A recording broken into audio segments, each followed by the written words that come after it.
Let's think about identity and creativity for a moment. So I want to share this with you.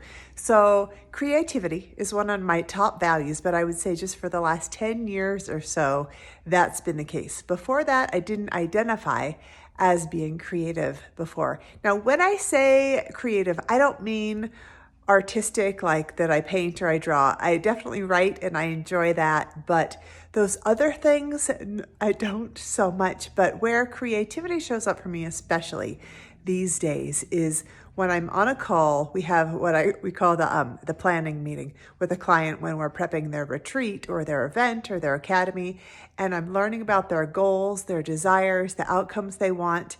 And that's where creativity really sets in, meaning I think, oh, what about if we pull this concept and this activity and this kind of conversation and this model, and it'll get it that kind of outcome. What do you think? Now, the beauty is, one thing that I've really learned is just to be open to them being like, I hate that idea, or that's not exactly it, or like, oh my gosh, that's exactly it. And I want to share that when I was younger, thinking on the spot like that creatively, it was really stressful for me. Math is still that kind of way. If I'm in front of a group and I'm supposed to all of a sudden do division or something, I lose my math skills. But I feel like now it's a hard won skill of being able to think on the spot creatively. I want to share that I for sure always want to later. Then I do my best creative work when I'm alone. So then later I'll be really thinking about their agenda and how to pull all the stuff together. And so I get my full blown introvert on to craft it really carefully and specifically. But I wanted to share that. And now there's something even bigger. So when we're thinking about creativity and now thinking more about the fine arts, like drawing and painting. First of all, my son who's 18, is taking a bunch of classes that are about those things, and he's just on fire learning about this and doing that and producing artwork, which I love.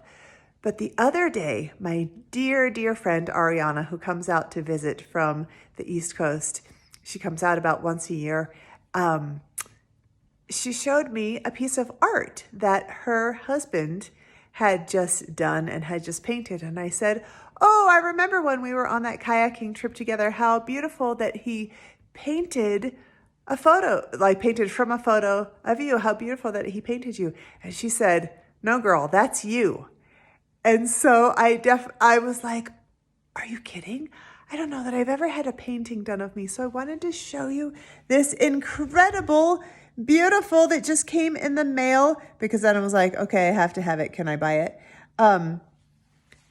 Beautiful picture. I'm going to keep it over my shoulder here. But that also ties into the idea of identity. So Russ, for decades, was involved in quality assurance and health research, and then he decided to change his identity, which I think is inspiring for each of us to do from time to time, to think, what is our identity? And so he switched his identity now to be artist.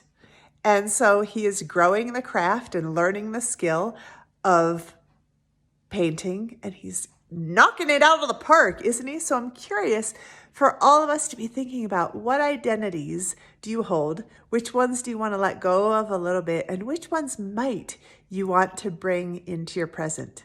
Okay, good food for thought, hopefully.